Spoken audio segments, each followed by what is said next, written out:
Hello, everyone. Today is Tuesday, February 1st, 2022. Kenyan cement makers eye massive DR Congo market.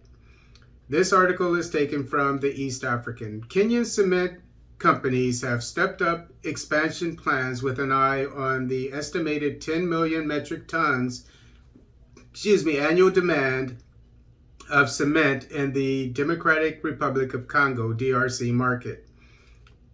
The East Africa region's installed cement capacity is currently estimated at 15.6 million tons, with 8.6 million tons of that figure produced in Kenya, according to data from the Kenya National Bureau of Statistics.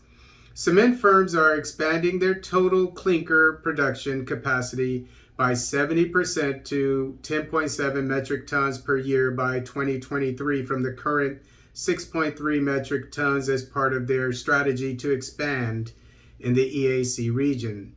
East African Portland Cement Company, EAPCC, National Cement, Bamburi Cement, Karsan Ramji and Sons, Rise Cement, and Savannah Cement plan to add a total of 4.4 metric tons annually to their clinker capacities.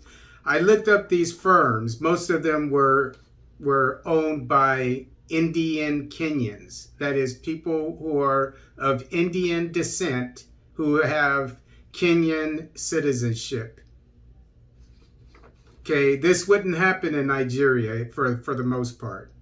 I looked up, the first company that I saw when I looked up Nigerian cement was a state-owned cement company.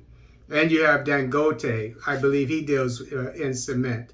The richest man in Africa happens to be Nigerian, not Kenyan, not from East Africa, because those are all Indians.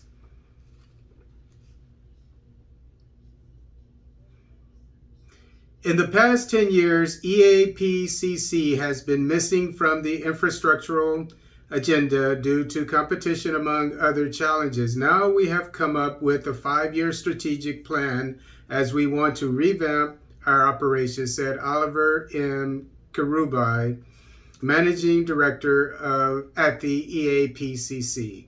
We are targeting the East African market, including the DRC. We are getting inquiries from Rwanda as well. All the EA countries have infrastructure projects lined up. Uganda and Tanzania want to do roads and the standard gauge railway. In Kenya, the growth in cement production and consumption is attributed to President Uhuru Kenyatta's agenda 4 pillars, including housing and manufacturing sectors, he said. Despite COVID-19 pandemic, the cement demand has been growing. The cement industry is growing at a double-digit growth because of government spending on infrastructure. Infrastructural projects such as the Nairobi Expressway, Dongo Kundu Bypass, James Gichuru Rironi Highway, Nairobi Western Bypass, as well as construction of mega dams in various parts of the country have seen increased consumption of cement. Then why don't you have indigenous Africans increasing becoming cement CEOs, owners of cement companies? Stands to reason, doesn't it? In our industry, competitive advantage lies in operational efficiency and low production costs, said Kerubai. The DRC, which is set to join the EAC regional bloc this year, is a country in need of infrastructure development. I wonder if that had to do with the DRC entering the East African community, if the cement moguls, the Indians that have East African citizenship, has something to do with it. And not that I'm against it, I'm all for it, because they need to belong to some strong community. Last week, the DRC Deputy President and Minister of Foreign Affairs, Christophe Lutundula Apala Pinapala, said one of the things they want to do is surface infrastructure. We have embarked on a national program of reconstruction in various sectors, including infrastructure, agriculture, energy, and environmental conservation, said Pinapal. Okay, that's pretty much all I want to cover, is the fact that these, all of these lucrative construction jobs are using the cement of these Indian people who happen to have East African citizenship.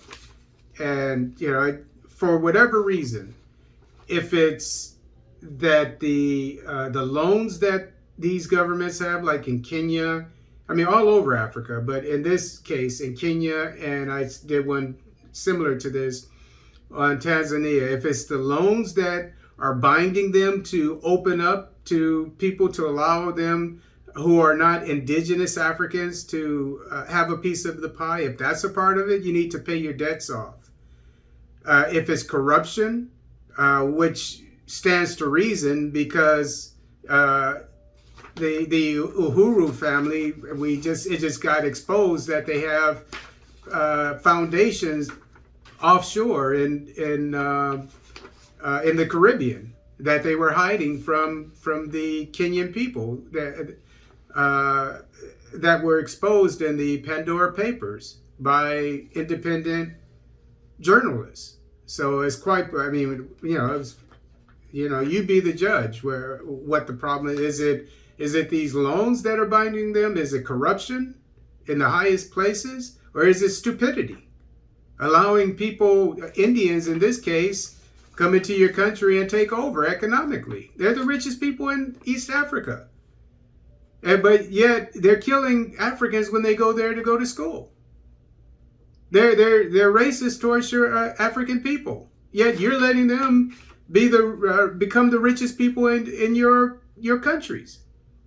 I live here in Sacramento, in an area that's known for having Indians residents.